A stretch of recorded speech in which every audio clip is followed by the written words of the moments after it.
Hey everybody, welcome and hello for a very interesting situation as well as very awesome games. We are in the ESEA Team League. We are having some fun casting a clan war. We're going to spawn on top of our first representative for this particular series. It is IP SethN from Impressive Play, the blue Protoss in the bottom left, going up against Tbeezy. You are Tbeezy being the representative for Underrated Gaming.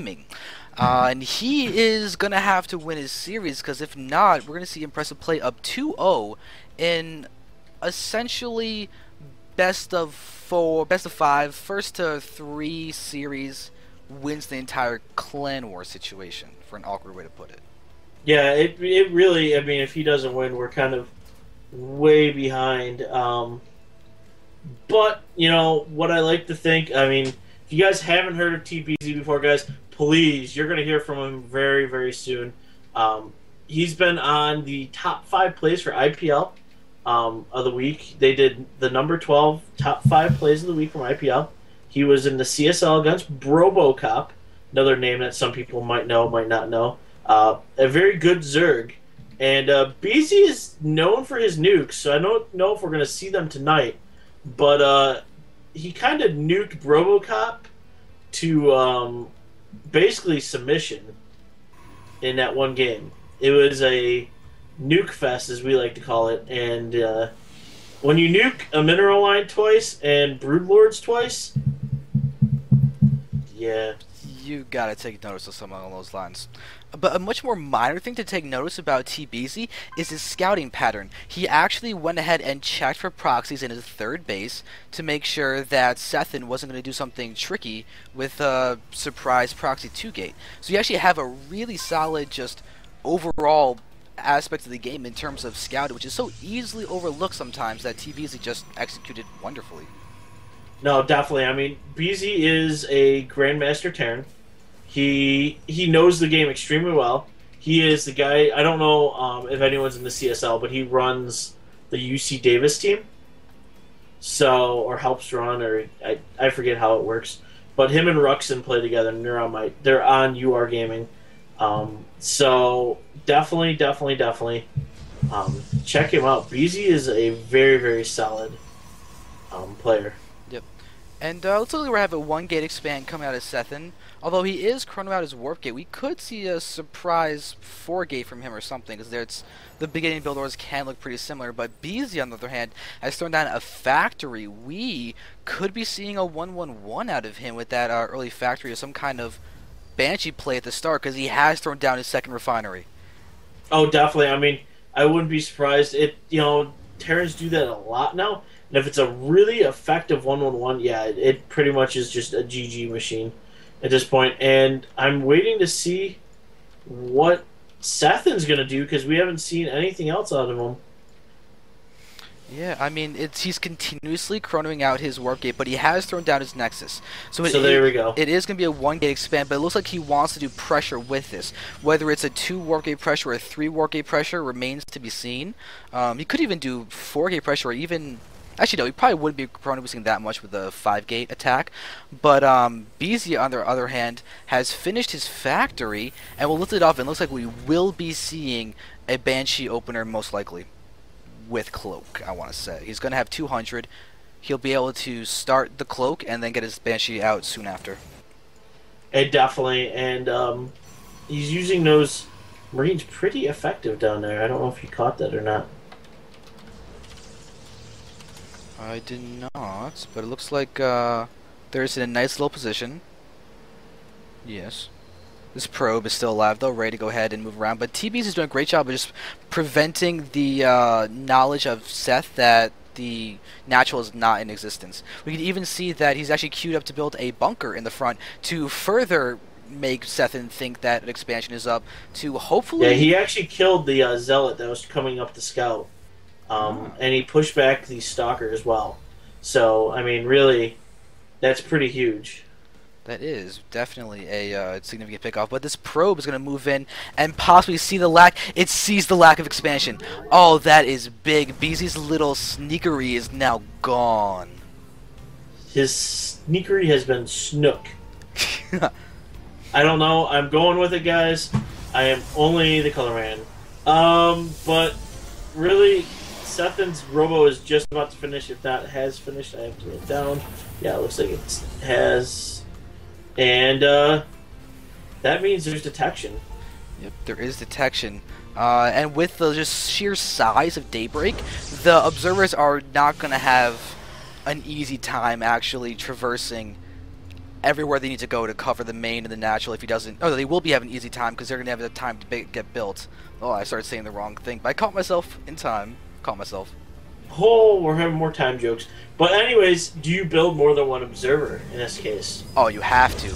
To be honest, in this situation, I would love to see 3, if not even 4 observers. But now we're seeing the first Banshee cloak.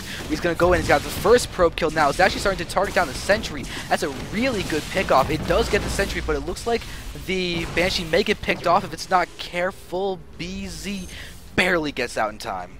Come on, it's a Banshee. It's got to get down to at least 50 health or less. Oh, God. You know that happens every game. Oh, yeah. It's actually kind of funny. I mean, I think I was joking with you about how the one Banshee that has the full health and next to all the really damaged ones gets made fun of. Yep, that was an ongoing joke in Zotek about 2 to 3 weeks ago. Yeah. Because it's the truth. I mean, honestly, if you have a Banshee, you know it's going to come back with, like, a wing hanging off the side, you know, a rotor that's, like, you know, broken all to belief, and the cockpit blown off, and there's the guy with, like, scars on his face, like, I did it. And then there's the healthy one, and they're like, dude, what are you doing? Yeah. So, anyways, he's still producing Banshees. He is. I was expecting Raven to be coming out, to be honest. Well, I mean, when in doubt, make more Banshees. And, because God knows if you can't pick off enough. Yeah, But it looks like SethN's got detection in each base. Really smart. But the thing is, he's got detection, but does he have the firepower? Does he have the AA firepower to actually force back 3 full health Banshees? Because that kind of looks like the big worry. Well, he's got some flashlights, so he can blind the Banshees to death, and, yeah, they might have a better chance here. Oh, no, Seth is pushing out. He's got a force out. He's ready to attack, and now the Banshees are going to move in. Oh, that's no good. Oh, they're scoot and shoot and hit the Nexus and everything. That's going to be okay, but is Seth going to push back or just go for the attack? Right now we're watching a couple Stalkers, only 4 Stalkers. 3 Banshees could win that fight. It looks like SethN may just commit to actually attacking the front in the midst of this harassment. Yeah, because he's warping in a ton of Zealots. But sadly enough, sir, there's siege tanks up there. So it looks like Tbeezy is... oh, look at that topmost siege tank, too. The thing is that Observer's going to give the vision so that Stalkers can try and snipe it. But it looks like... I don't think SethN, with his army being so split, can actually break that front. He's got an opportunity to if he snipes that topmost siege tank and uses Stalkers to hit that other siege tank. Yeah, he didn't, though. The Raven came out and they sniped that Observer. Ooh. Oh, yep, there's that Raven. Now we're seeing him pushing in. He's pushing around. He's actually going to start pressing, but there's no chance for those Marines to get out alive. Watching them going to move in. The siege tanks are not sieged. Now we see the siege, and we're seeing them targeting down the Stalkers, but there's enough units down. The topmost siege tank is targeting down that Immortal, but it still has its hardened shield. There's another Immortal in play as well. The Banshees are being idle in the background. They may come back to defend, but as of right now, Tbeezy, no point defense drone or anything is hurting him a lot. No point defense drone, but there's no detection up there either. So if these Banshees come back and cloak, that's trouble. Yeah, and we're seeing actually this Banshee may be able to snipe off this Immortal. We have all of them now coming in. One Banshee is not cloaked; he doesn't have the energy for it. Another one ends up uncloaking because it's going to end up dying as well. Ooh, that's bad for Tbeezy. He needs those guys up. There's no other way about it. He needs them up. No, PDD is basically not ready yet. Not enough energy. So yeah. Alright, and now they're attacking. We see that the Stalker will continue to try and push forward.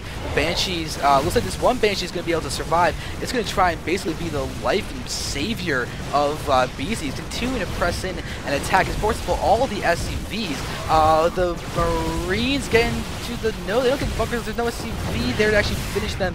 And Beezy's seriously hard pressed to try and win this. The Banshee's still in play. There is the Observer going to allow the sniping of those tanks. Wow. But... did you notice he lost all his Immortals? Yeah. And there is no Immortals crab walking their way over. And I'll tell you what, that's going to hurt him in the long run right there. Yeah. And he still even has Stalkers and an Observer in the back, so his army in the front is weakened. He's going to go ahead and continue this. We see a scan by Tbeezy. He's going to try and kill off that Observer. He does snipe the Observer. This Cloaked Banshee can now reign supreme. It's still, there's another, oh, there's a second Observer. Oh, nice by SethN, using multiple Observers to his advantage. But now we have Siege Tanks still on the top, and I think Beezy's pushing back SethN. He looks like he's successfully doing so. Yeah, SethN hasn't expanded or anything. I'm really kind of surprised here. Yeah. But the Observer's in the top of the base there, so if Tbeezy actually picked it off, SethN wouldn't have high ground, but I think he's definitely holding him back here. Yeah, but he keeps... and there he goes. Oh, this another Siege Tanks. He keeps getting his Siege Tanks. If the Siege Tank count gets reduced to 0 and doesn't have another one about to complete, we're going to see that SethN's going to be able to break the front. The thing is, though, Tbeezy knows the importance of those Siege Tanks, and he has 2 factory pumping them out. Or 2 factories, I forgot the plural. And he's actually still pumping Banshees, and he just picks off the Observer, dude. So, this is huge.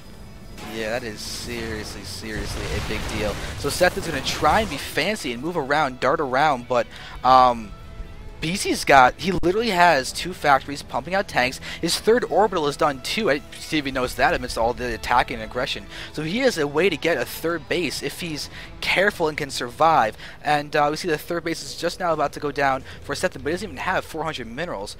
His main is actually getting close to mined out. Beezy's is as well. I mean, he's been having mules on top of everything else, but Beezy's natural is looking healthy with its saturation.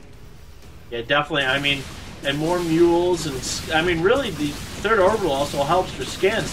If he wants to try to pick off these Observers, just to have that extra scan is nice. Yeah. Weird. Tbeezy actually cloaked his Banshees to kill off some pylons. I guess he's... No, that's actually not weird at all, because he knew there might be a Knobs around. If there wasn't, he actually had 3 pylons. And that actually, if you notice, supply box SethN. Ooh, yikes, that is true. He's at 100 out of 100. And by the way, guys, because this overlay in the middle to give you guys the game scores and everything, I can't actually show you the Blizzard overlay underneath it to give you the food count. So my apologies on that one. Nothing that can be done to give you guys all the information you need. So we're going to go ahead and just watch as Tbeezy pushes back SethN. And looks like he can go ahead and take his 3rd base while SethN's is only halfway completed. And as far as it goes, it looks like SethN, yeah, look at that, he's just now throwing down double forge. He has no robotics bay, he's got no ability to get Colossi out, he doesn't have any avenue for Templar, and it looks like we're going to see a big tech advantage for Tbeezy with his Banshees got and about a tanks. 20 food count plus. Yeah. So he's up by a lot, and SethN's 3rd is done though, so he should be able to saturate that really quick. Yeah. And get it running, but Beezy's 3rd is done too, so... Yeah, we're going to see him push it out. We're going to see that there it is. We've got the Siege Tank sieging up in a very nice little spot. I don't think... yeah, SethN... Oh, you can see it because he's got the Observer, but that's still a nice little avenue to kind of take advantage of. Beezy's being very careful. Look at his tank spread. He doesn't want any attacks hitting him through the natural or through the 3rd. He is just sitting back and looking solid in the face of any attacks that are coming in, even with SethN being heavy in the Immortals. Oh, dude, there's a Banshee at yeah. the 3rd. He's up to 5 kills. Oh, I see him 4 kills. I think your replay is slightly ahead. Ahead. Sorry. It's all good. We'll see the 5th kill in a second. Yeah, guys, it's the difficulty of replay casting too. But now we're gonna see the 5th kill. There's that 5th kill going down, and we're gonna see it's not cloaked. It has no energy, and so 3 Stalkers more than enough to go ahead and deal with that guy accordingly. But what that Banshee really accomplished was pulling back the entire army from SethN. Yeah, no, it pulled way back. I mean, we do have our first colo underway. With Thermal Lance starting, or should be starting. Yeah, it's just started. Yeah, Just just started 12 seconds ago, so you can help that Yep. with your timer. Yep. I'm good. I knew that. I just wanted to make sure. Okay. So the Colo is there. The Proxy Pylon should get picked off by Tbeezy here, and I mean, look at this. He's got a ton of Banshees. Oh my god. How many Banshees he's telling? He's got 6 Banshees? That's an ungodly amount of DPS. And they have a ton of energy. Yeah, and they're gonna. Oh god, this is gonna be really bad. I'm surprised he doesn't have one Raven mixed in. If he had one Raven mixed in there and he's able to snipe the observer, literally. Or with PDD. Oh, yeah, that would be so amazing. But now we're seeing him starting to pressure in. Look at this force. It's like an improved 2-2-2. It's beyond an improved 1-1-1 at this point. But look at the 4th base from getting canceled immediately from this push by SethN, because he cannot let that just die after getting up there. It's such a wasted just amount of resources. But now we're seeing Tbeezy. Look at he's doing the tank push. I mean, there's just so many tanks from Tbeezy. Yeah.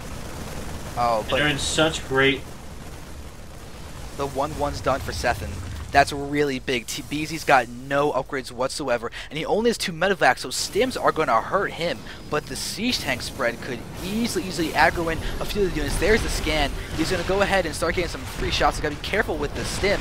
And now we're going to watch it. He's going to go ahead and push in, and there is the big engagement. We're watching as everybody is just starting to die. You can't even. It looks like though Tbeezy with the splash of the tanks, maybe he'll come out on top. The cloaked Banshees, all of them are alive. There's no obs there. There's an obs right there. It hasn't been sniped though. There's no scan. SethN, he doesn't matter though whether there's obs or not. The Banshees are still alive and dealing damage. The Marines are honestly tanking a little bit. In fact, I mean, there's enough of them. More than a little bit actually. It doesn't even matter that the vision is there from these places. We're having just tanks and everything in a very nice line. The Colossus is on the high ground, just getting destroyed, and GG gets called for the end of an epic game between 2 great players. Tbeezy takes a 1-0 lead over IP's SethN. Yeah, and I think the big thing was that tank spread. SethN really could not push in. Because if he pushed in, I mean, you had, what, 10 tanks? 10 tanks there? So yeah. I mean, his defense was incredibly good. His presence of his Banshees forced SethN to have so many units in the back. I mean, if SethN had those 3 or 4 Stalkers that are in the back with that initial push, he might have been able to win, but he would be taking such a huge risk and end up going all in when he wouldn't want to. And that's the big thing.